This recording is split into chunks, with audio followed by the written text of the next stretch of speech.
Hello दोस्तों, welcome back to my YouTube channel. तो guys आज हम लोग देखेंगे कि रैक का इम्प्लीमेंटेशन।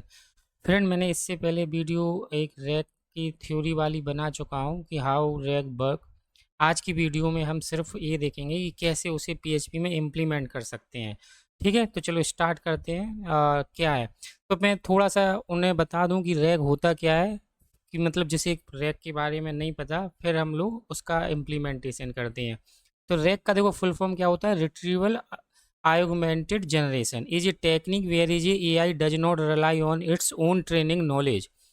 ठीक है, तो इसका मतलब ये होता है कि जो उसका जो एलएलएम जिस पर ट्रेंड होता है वो उस पे मतलब उस डेटा पे फिर वो ट्रेंड नहीं होता है। फिर अगर जैसे अगर रैक पहले क्या है कि अगर किसी एलएलएम को आप क्वेरी पास करोगे तो वो अपनी ट्रेनिंग जिस पे वो ट्रेन हुआ है, जिस डेटाबेस पे या जिस डेटा पे, वो वहाँ से आंसर करता है। लेकिन हम रैक के थ्रू क्या करते हैं कि एलएलएम फिर वो हमारे डेटा पे मतलब डिपेंड रहेगा, वो अपनी डेटा पे डिपेंड नहीं रहता।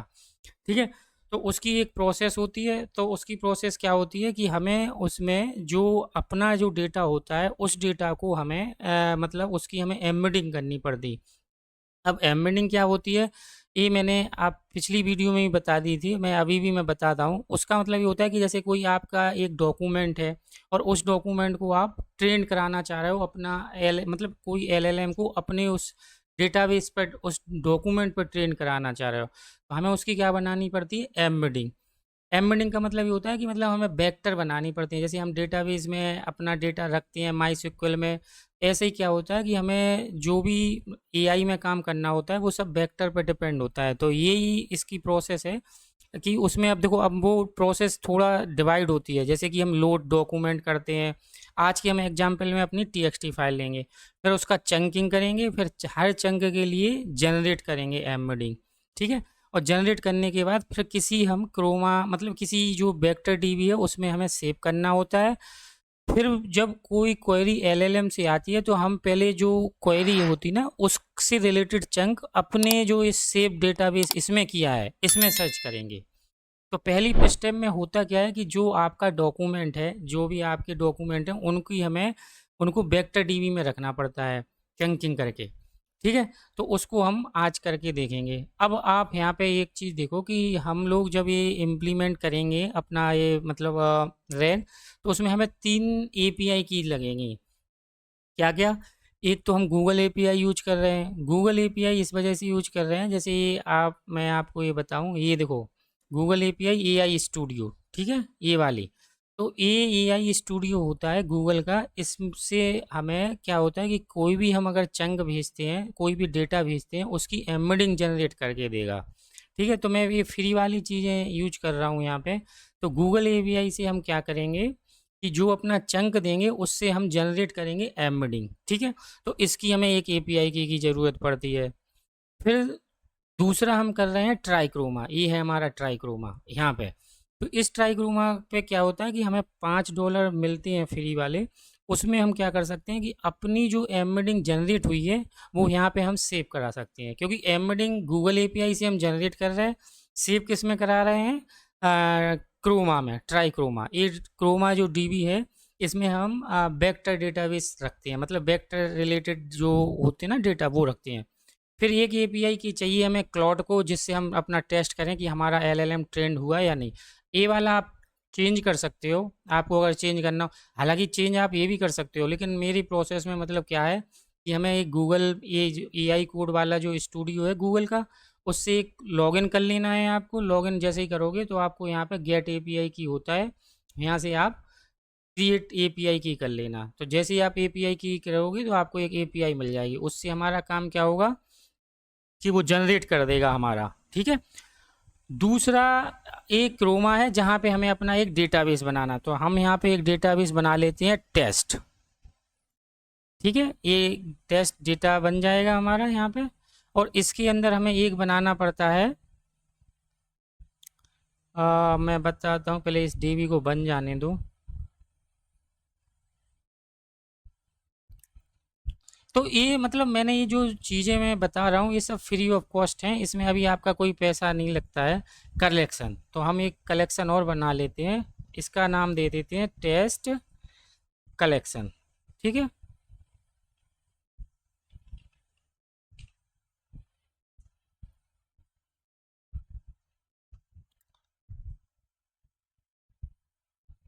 देखो, अब हमारी जो एम्बेडिंग होगी, जो हम लोग जनरेट कर रहे हैं, कहाँ से जनरेट करेंगे? हम लोग जनरेट कर रहे हैं ये वाली एपीआई यहाँ से, गूगल वाले प्लेटफॉर्म से, ठीक है?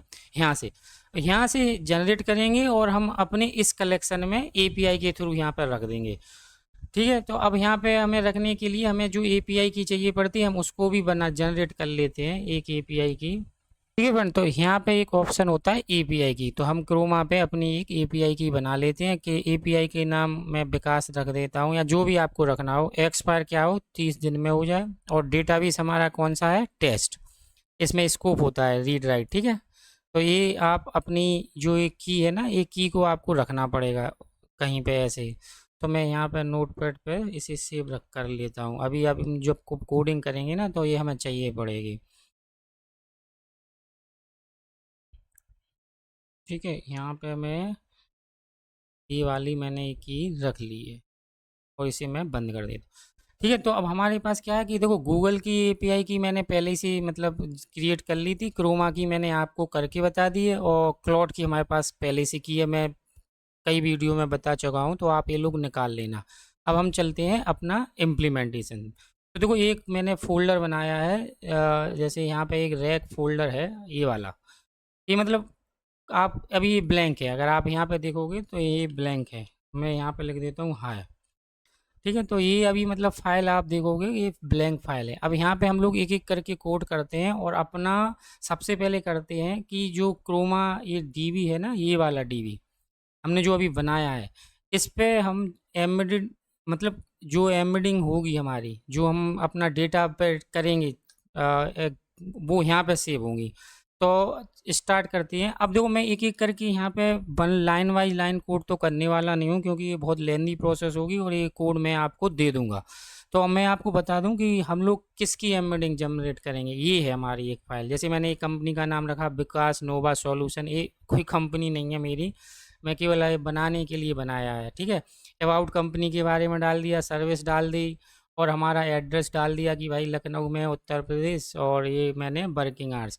अब क्या होगा कि हम इस वाले डेटा की एम्बेडिंग जनरेट करेंगे और क्रोमा डीबी में डालेंगे, और फिर हम लोग एलएलएम से क्वेरी करके पूछेंगे कि भाई what is the working hours. तो हम वर्किंग आवर्स वो क्या बताएगा हमारे, 10 to 7। अगर उससे पहले हम बिना एम्बेडिंग के पूछेंगे तो उसे पता ही नहीं है कि कौन सी कंपनी है, क्या है।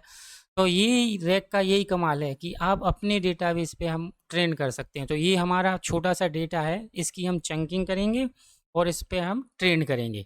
तो इसको फाइल को उठा के मैं अपना रैक फोल्डर में डाल देता हूँ, ये फाइल भी मैं आपको दे दूंगा। अब यहाँ पे हमें क्या करना है, सबसे पहले कि इस फाइल से इस फाइल को रीड करके हमें चंकिंग करनी होती है। देखो, मैं ये अगर आप देखोगे, मैंने इस वाली वीडियो में बताया है कि लोड करो डॉक्यूमेंट, चंक करो। तो चंक का कोड मैं आपको बताता हूँ। चंक का कोड मैंने पहले से सब कर रखा है, तो मैं वो ही आपको बता रहा हूँ कि मतलब यहाँ पे आप देखो, बस मैं आपके सामने यहाँ पे कॉपी पेस्ट करूँगा, जिससे आपको लगे कि हाँ, मतलब कि आपको समझ में आ जाए। ठीक है, तो यहाँ पे अब मैं आता हूँ नेटबीन में फिर से, और यहाँ पे आप देखोगे कि फाइल को मैंने लोड कराया, company rack sample dot T x T है।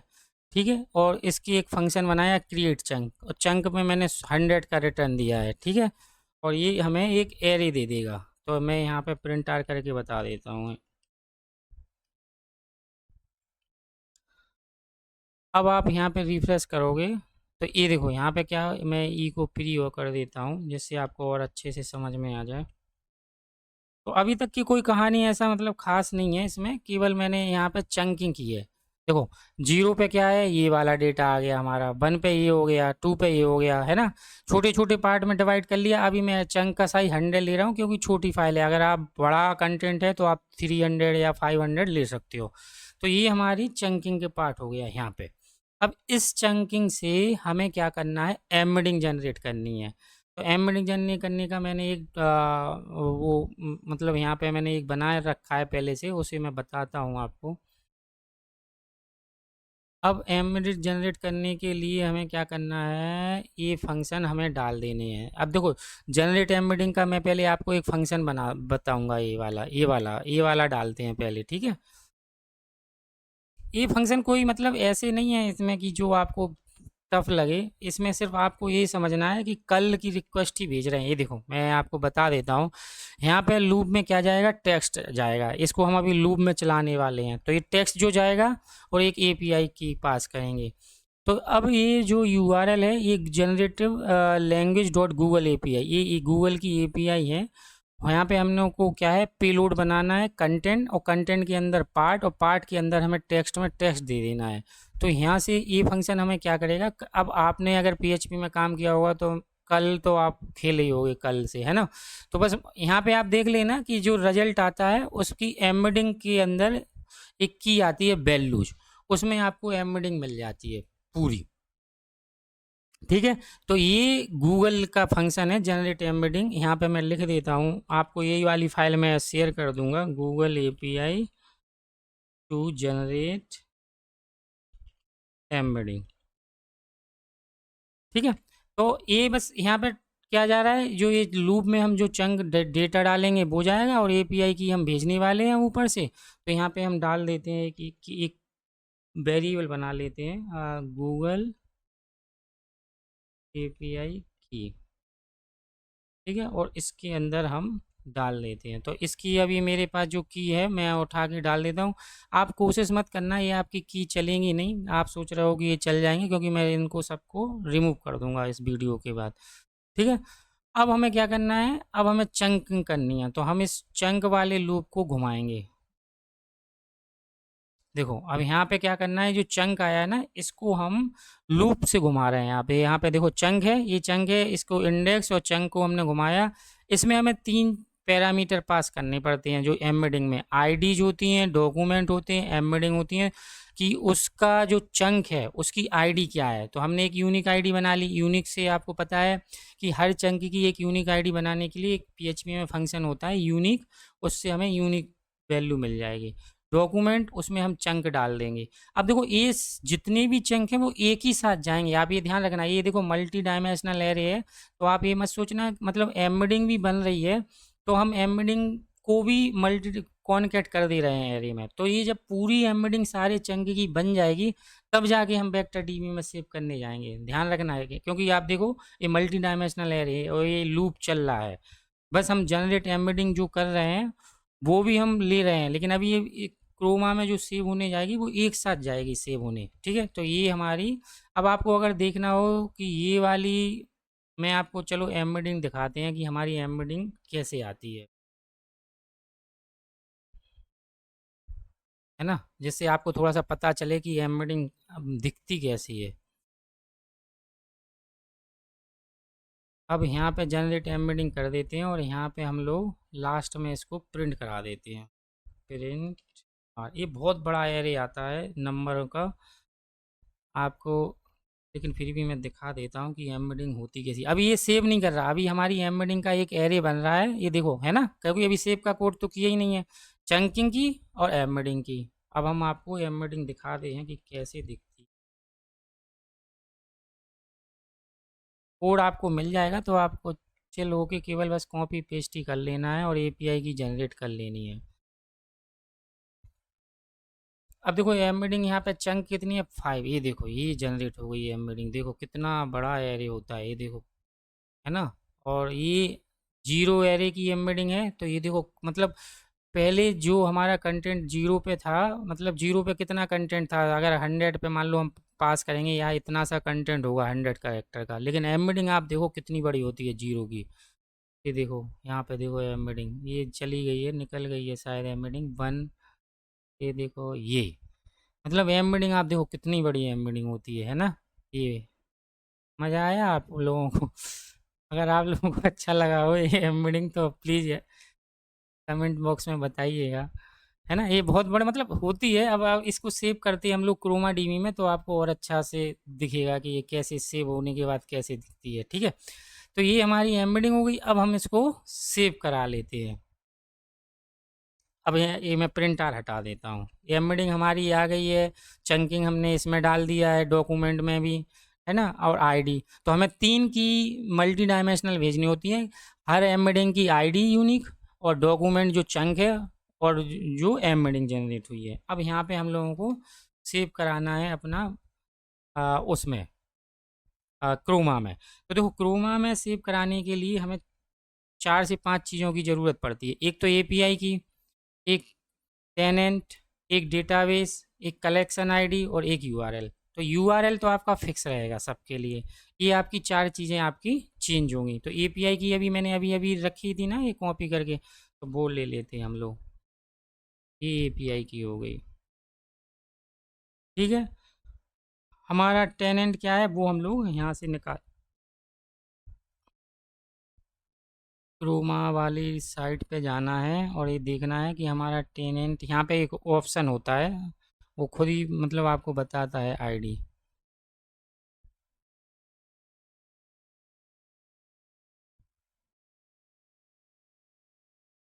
कहाँ जाता है टेनेंट, ये देखो ये दे रहा है, ठीक है। तो यहाँ पे हम लोग ये वाला उठा लेते हैं, ये वाली आईडी होती है इसमें।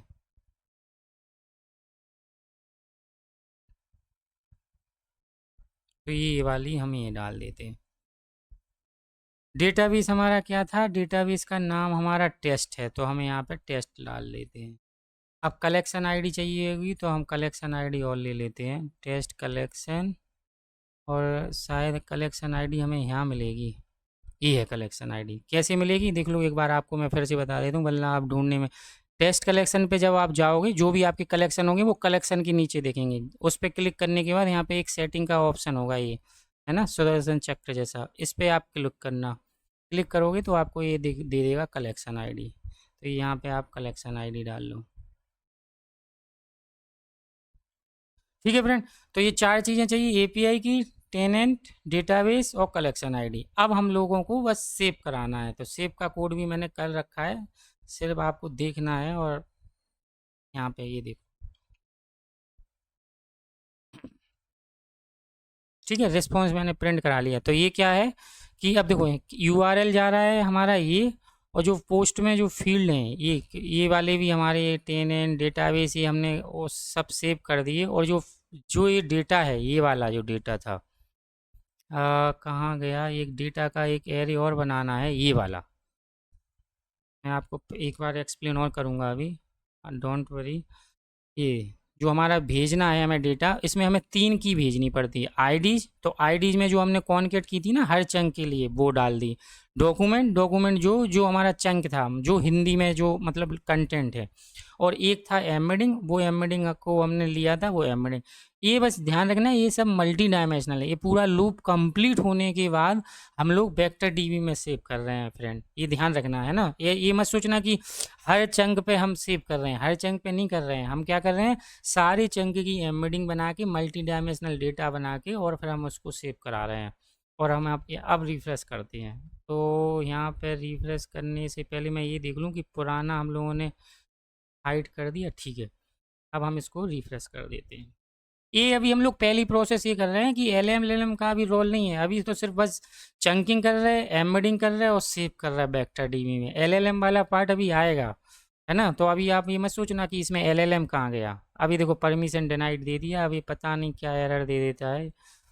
तो गाइस ये देखो क्या प्रॉब्लम है कि यहाँ पे ना हम लोगों ने एपीआई की का थोड़ा सा कॉपी पेस्ट करने में दिक्कत कर दी। ये C6 से लिया था जबकि ये CK था, तो इस वजह से सेव नहीं हो रहा शायद। तो अब मैं यहाँ पे ना मैंने, क्योंकि ये थोड़ा सा कॉपी पेस्ट सही से कर लेना गाइज, यही प्रॉब्लम होती है और कुछ नहीं होगी। अब जैसे ही आप सेव करोगे और रिफ्रेश करोगे, वो एपीआई की में केवल 2 वर्ड मतलब 2 करेक्टर ही छूट गए, उससे ये परमिशन देना है। क्योंकि अब प्रॉब अगर मतलब एक भी छूट जाए तो वो तो एरर ही आएगी, है ना। अब हम देखते हैं कि हमारा हुआ या नहीं हुआ। डेटाबेस में जाएंगे, टेस्ट में जाएंगे, यहाँ पे जाएंगे, ये देखो आप कंपनी नेम। अब देखो इसकी चंकिंग इसने क्या कर दी, ये देखो कितने चंक हुए थे, 1 2 3 4 5 6, है ना। तो ये हमारी 6 है या 7 है, हाँ 6 है। अब आप इस पर क्लिक करोगे तो ये देखो ये पूरी एम्बेडिंग यहाँ पे सेव हो रही है, ये देखो ये वाली, है ना। और अगर आप इसको कॉपी करके आप देखोगे कहीं पर डालोगे इसको, तो आपको समझ में और अच्छे से, ये देखो एम्बेडिंग, ये वाली एम्बेडिंग कितनी सारी, मतलब आप अब देख सकते हो कि मतलब एक जो करेक्टर होता है हमारा, इस उस करेक्टर, ये वाला कंपनी नेम, इसकी पहली जो चंकिंग थी उसकी रिलेटेड एम्बेडिंग इतनी सारी बनी है।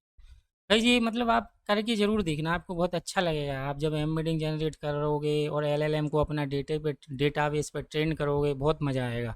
तो हमारा ये काम पूरा हो गया है ना। अब हम करते हैं एलएलएम वाला कॉल।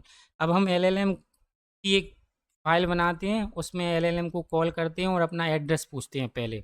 फिर हम अपना ये वाला डेटा भेजेंगे उसे, मतलब ये चंकिंग वाला।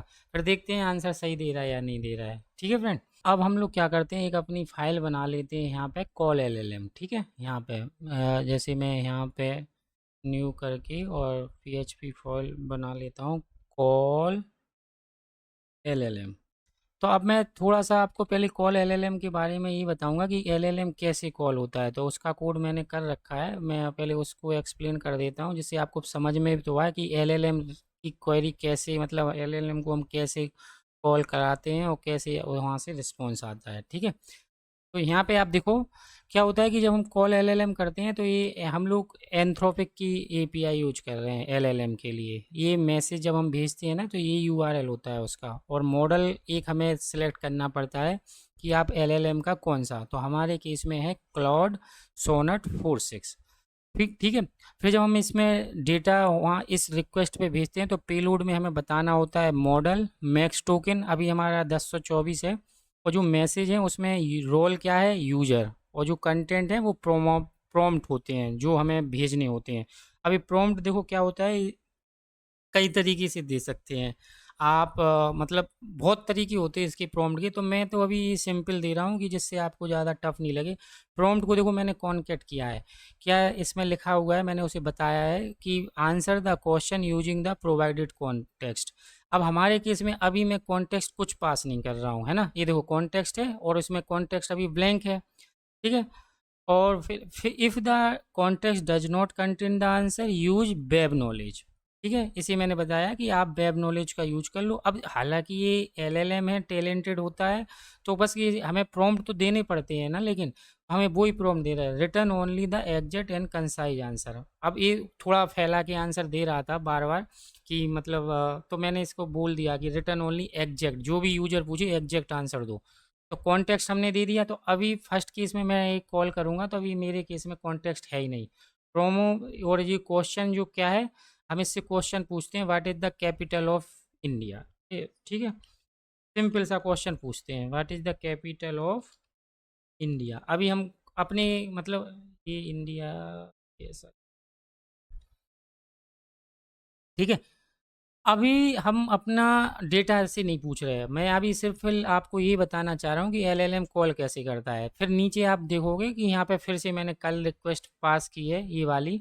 यहाँ पे हमें एक हेडर पास करना होता है। हेडर में हमें क्या पास करना होता है कि जो एपीआई की होता है ना, एक मैंने मेथड बना रखी है एंथ्रोपिक हेडर, उसमें हमें पास करना होता है एक्स एपीआई की में एपीआई की और एंथ्रोपिक वर्जन। ये बहुत इंपॉर्टेंट होता है गाइज, ये देख लेना वरना आपकी कॉल नहीं होती है। तो ये मैंने तो अभी बहुत वर्क किया आरएनडी की, तो ये चल रहा है।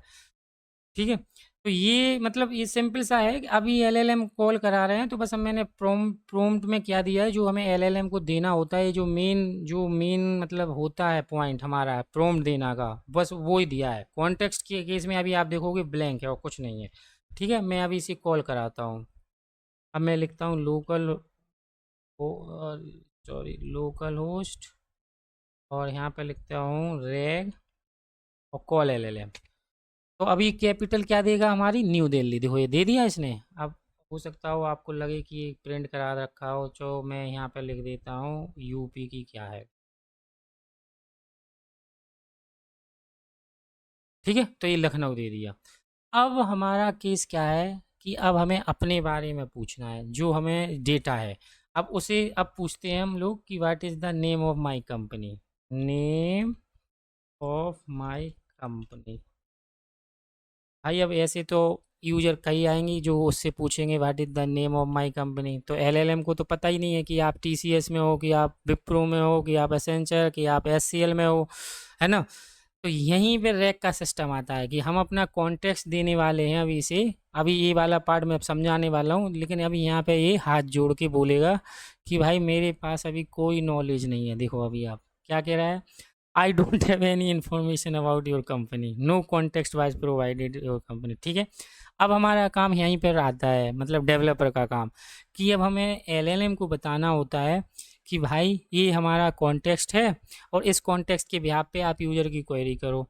तो अब हमें कॉन्टेक्स्ट, अब जैसे अभी तो मैं आपको, मैं अभी हम लोग उन्होंने जो डेटा यहाँ पे डाला है, ये वाला, ये तो बहुत छोटा डेटा है, इस पे ट्रेंड, ये इससे बहुत बड़ा बड़ा डेटा होता है। तो हम क्या करते हैं कि जो यूजर क्वेश्चन करता है उस क्वेश्चन की फिर से जनरेट करते हैं एम्बेडिंग, क्योंकि ये हमें यहाँ पे सर्च करना पड़ता है उस डेटाबेस को। जैसे आपसे, आप कोई माई सिक्वल में अगर आप डेवलपर हो तो आप देखते होगे कि कोई, मतलब अगर कोई प्रोडक्ट सर्च करता है तो आप क्या करते हो, डायरेक्ट उस प्रोडक्ट को सर्च करते हो ना, where name is equal to like name like. तो ऐसे ही यहाँ पे करना होता है, लेकिन अब यहाँ पे आप डायरेक्ट तो सर्च कर नहीं सकते हो। तो प्रोसेस वही होती है कि पहले जो यूजर ने क्वेश्चन किया उस क्वेश्चन की हम एम्बेडिंग जनरेट करेंगे। एम्बेडिंग जनरेट करने के बाद हमें जो वेक्टर मिलेगा, हमें वेक्टर में मिलता ना, वो हम यहाँ पे सर्च करने के लिए आएंगे और उससे बोलेंगे कि उससे रिलेटेड हमें टॉप 3 चंक दो या टॉप 6 चंक दो, जैसा आपका डेटा है, जैसा आपका वो है। तो हम इससे अभी टॉप 3 चंक मांग लेते हैं। फिर ये चंक जो हमें रिटर्न करेगा वो हमारा कॉन्टेक्स्ट बन जाता है। मतलब कॉन्टेक्स्ट का मतलब क्या है, इन्फॉर्मेशन। तो यहाँ से जो डेटा निकल के आएगा वो डेटा हम भेज देते हैं एलएलएम को। फिर एलएलएम क्या करता है कि इस कॉन्टेक्स्ट का यूज करके वो आपका आंसर दे देगा। तो अब वो वाली प्रोसेस हम यूज करते हैं, फॉलो करते हैं। ठीक है, तो यहाँ पे मैं स्पेस दे देता हूँ और यहाँ पे आप देखोगे कि मैंने यहाँ पे ना, यहाँ पे मैंने पहले से कर रखा है, तो हम लोग उसी को कॉल कराते हैं। ठीक है, यहाँ पे गेट एम्बेडिंग, मैंने फाइल सर्च एम्बेडिंग ये है। ठीक है, तो अब यहाँ पे हमें क्या करना है कि सबसे पहले तो जनरेट एम्बेडिंग करनी है। मैं फिर से वही कोड डाल देता हूँ, वो फंक्शन वही है, आप उठा के मतलब वहाँ पे। अब वो ये है कि मैं थोड़ा स्टैंडर्ड नहीं बना रहा हूँ, तो उसके लिए आप गाली दे सकते हो कि ये क्या मतलब, क्योंकि ये अलग अलग फाइल में इस वजह से बना रहा हूँ कि आपको ईजिली समझ में आए कि उसका कोड इससे, इसका कोड में कोई मतलब वो नहीं है। ठीक है, तो यहाँ पे जो यूजर क्वेश्चन करेगा उसकी हम एम्बेडिंग जनरेट करने जा रहे हैं। तो क्वेश्चन को हम ऊपर ले लेते हैं, कॉल एलएलएम में हमारा क्वेश्चन क्या होने वाला है, ये वाला। तो इसको हम ऊपर रख देते हैं कि क्वेश्चन भाई दोनों केस में एक ही रहे। ठीक है, अब ये क्वेश्चन हमारा क्या बन जाएगा, टेक्स्ट। इसकी हम एम्बेडिंग जनरेट करेंगे। ठीक है, इस फंक्शन को अब हमें कॉल, ये फंक्शन की अभी डेफिनेशन है ना, तो अभी हमें इसे कोई कॉल तो कराना पड़ेगा ना। अब हम इसको कॉल कराते हैं, जनरेट एम्बेडिंग डाल दिया और फिर हम यहाँ पे ये देखो, जो वो क्वेश्चन आया था ना, ये वाला क्वेश्चन, इस क्वेश्चन को हमने कहा भाई पहले आप जाओ और एम्बेडिंग जनरेट करके लाओ। अब ये वाली एपीआई की तो है नहीं है, तो ये वाली हम एपीआई की उठा के डाल देते हैं, जो अभी हमने क्रिएट एम्बेडिंग में की थी ना, ये वाली, ये वाली।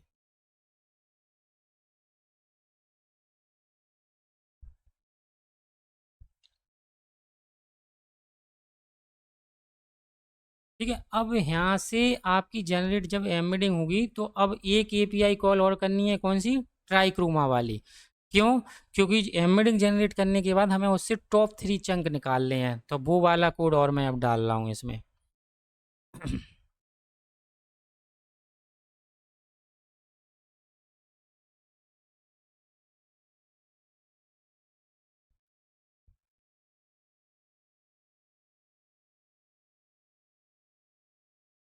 ठीक है, थोड़ा सा लेंदी प्रोसेस है, कोड को थोड़ा सा मैंने एक ही जगह किया है, तो वो, अब ये देखो यहाँ पे क्या है कि जैसी हमारी एम्बेडिंग हो गई, अब यहाँ पे हमें ये वेरिएबल पास करने हैं, ये वाले। तो इन वेरिएबल को उठा के हम लाते हैं जहाँ पे अभी हमने क्रिएट एम्बेडिंग की थी ना, अभी ये वाले जो ये चारों चीज़ें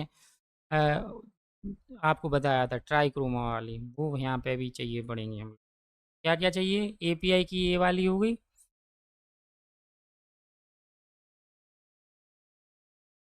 एपीआई की ये यहाँ पे हो गया। ठीक है, टेनेंट हो गया, डेटाबेस हो गया, यूआरएल दो जगह बार कॉपी हो गया, तो एक ही बार कर ले। टेस्ट हो गया, कलेक्शन आईडी हो गई, और ये जीटा जो है, अभी देखो ये यहाँ से, ये तो आपको समझ में आ गया होगा कि हमने जनरेट एम्बेडिंग की, और जनरेट एम्बेडिंग में वही कोड है जो क्रिएट एम्बेडिंग में फंक्शन में कॉल किया है, बस वो कॉपी दो जगह है, तो आप एक इंक्लूड करके कर लेना। यहाँ पे जो एम्बेडिंग आएगी उस एम्बेडिंग को हम पास कर रहे हैं यहाँ पे, देखो ये एक डेटा बना के जो हम ट्राइक्रोमा पे भेज रहे हैं, क्वेरी एम्बेडिंग। और इसे एरे मैप इस वजह से करा रहे हैं कि उसकी जो वैल्यू है ना वो मतलब पूरा फ्लोट वैल्यू, वो फ्लोट जैसा ट्रीट हो। कई बार होता नहीं है तो एरर जनरेट कर रहा था, इस वजह से मैंने इसे एरे मैप करा दिया। और मैंने इससे कहा कि एन रिजल्ट 3 दो, इंक्लूड क्या करो, ये मेटा डेटा वगैरह कर दो, है ना। थोड़ा सा आप एपीआई के बारे में और वहाँ पे पढ़ लेना, आपको और अच्छे से समझ में आ जाएगा। फिर जो वहाँ से रिस्पॉन्स आया, ये देखो अब यहाँ पे है वो खेल। तो यहाँ पे जो आया उसका मैंने रिजल्ट ले लिया चंक्स, उसी को मैंने बोल दिया टॉप 3 चंक, और उस चंक को मैंने यहाँ पे कॉन्टेक्स्ट बना दिया, ठीक है, इंक्लूड कर दिया। जो चंक स्लैश एन आ रहा आएगा ना आपका, तो उसको मैंने हटा दिया। और वो जो कॉन्टेक्स्ट था, अभी आपका ये जो ब्लैंक पास हो रहा था, अभी ब्लैंक ना जाके आपका ये जा रहा है, ये देखो अब। ठीक है, बस मतलब एलएलएम से पहले आपको केवल आपको 2 स्टेप और करने हैं। क्या करने हैं कि जो क्वेश्चन आया, मैं आपको यहाँ पे थोड़ा कमेंट कर दूँ, जो क्वेश्चन यूजर पूछ रहा है उसकी हम क्या क्या कर रहे हैं, जनरेट एम्बेडिंग।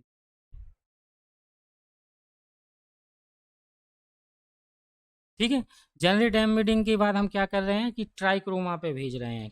क्यों भेज रहे हैं ऐसे कि भाई उससे रिलेटेड हमारे पास चंक, उससे रिलेटेड हमें टॉप 3 चंक दो। ट्राइक्रोमा डी पे भेज रहे हैं, किसके लिए, वो टॉप 3 चंक।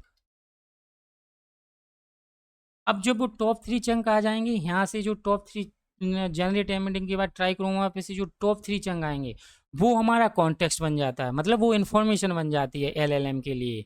तो आपने उसे एलएलएम को इन्फॉर्मेशन दे दी कि भाई इस इन्फॉर्मेशन में से निकाल के लाओ, फिर वो समझ जाता है कि हमें इस इन्फॉर्मेशन को पास करना हो। आपका देखो अब कंपनी का नाम देगा आपका ये। अब आप इसको फिर से रिक्वेस्ट कॉल करो।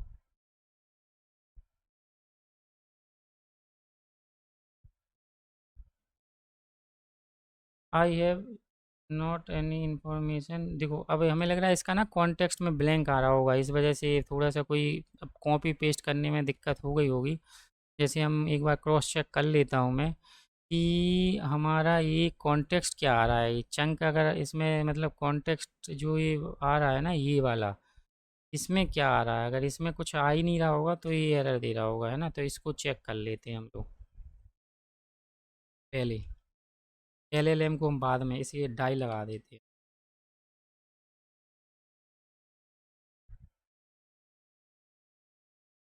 पता क्या प्रॉब्लम है कि जब हम लोग ये मतलब ऐड वाला कोड डाल रहे थे ना, तो ये देखो आप, ये ऐड वाला यूआरएल है, तो यहाँ पे ऐड वाला यूआरएल मतलब सेव करने का था, लेकिन हमें ये क्या करना है, क्वेरी वाला डालना है और कुछ नहीं था।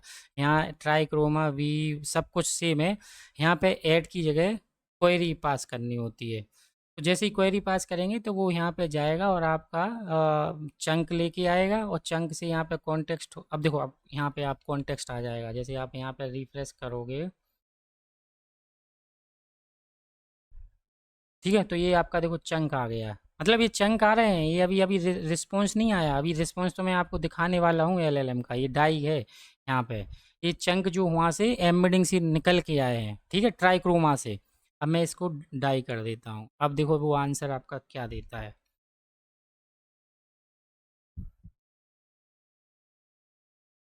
क्योंकि ये तो चंक थे, वो मैंने प्रिंट करा दिया, ये देखो विकास नोवा सॉल्यूशन, कितना बढ़िया है ना। मतलब आपकी जो ये जो यूजर ने क्वेश्चन पूछा, उसकी हमने जनरेट एम्बेडिंग की गूगल एआई से, फिर ट्राई क्रोमा पे भेजा कि भाई टॉप 3 चंक दो। टॉप 3 चंक में वो जो चंक देता है वो हम कॉन्टेक्स्ट में पास कर देते हैं एलएलएम के, है ना। कॉन्टेक्स्ट में जब ये डेटा उसे मिल जाता है, अब डेटा मिल जाएगा तो अगर एलएलएम के पास डेटा कॉन्टेक्स्ट है तो आप उसके साथ कुछ भी करवा सकते हो। अब जैसे अगर मैं एक और क्वेश्चन पूछता हूँ अपनी कंपनी से रिलेटेड, जैसे क्या पूछ सकते हैं हम लोग, ऑफिस एड्रेस, है ना। चलो ऑफिस एड्रेस पूछते हैं अब इससे, what is my office address. जैसे आप इस पे क्लिक करोगे, रिफ्रेश करोगे, अब उसे कॉन्टेक्स्ट लेने गया, कॉन्टेक्स्ट लेने के बाद टॉप 3 चंक जो निकलेंगे उससे आपका वो एड्रेस निकाल के देगा, ये देखो विकास निवास, है ना। तो गाइज मैं आपको ये कोड, दोनों फाइलों का सेपरेट कोड दे दूंगा। मैं आपसे रिक्वेस्ट कर रहा हूँ एक बार आप इसको ज़रूर ट्राई करो। अगर आप ट्राई कर लोगे तो बहुत कॉन्फिडेंस आपका बूस्ट होगा, और आपको बहुत अच्छा फील होगा। और ये पीएचपी में कर रहे हैं हम लोग, मतलब आप देखोगे यूट्यूब पे वीडियो, वहाँ पे सब लोग पाइथन नोड जेएस में कर रहे हैं, लेकिन ये मैंने पीएचपी में काम किया है। तो गाइज अगर वीडियो अच्छी लगी हो तो प्लीज़ लाइक करें, सब्सक्राइब करें, शेयर करें। Thank you.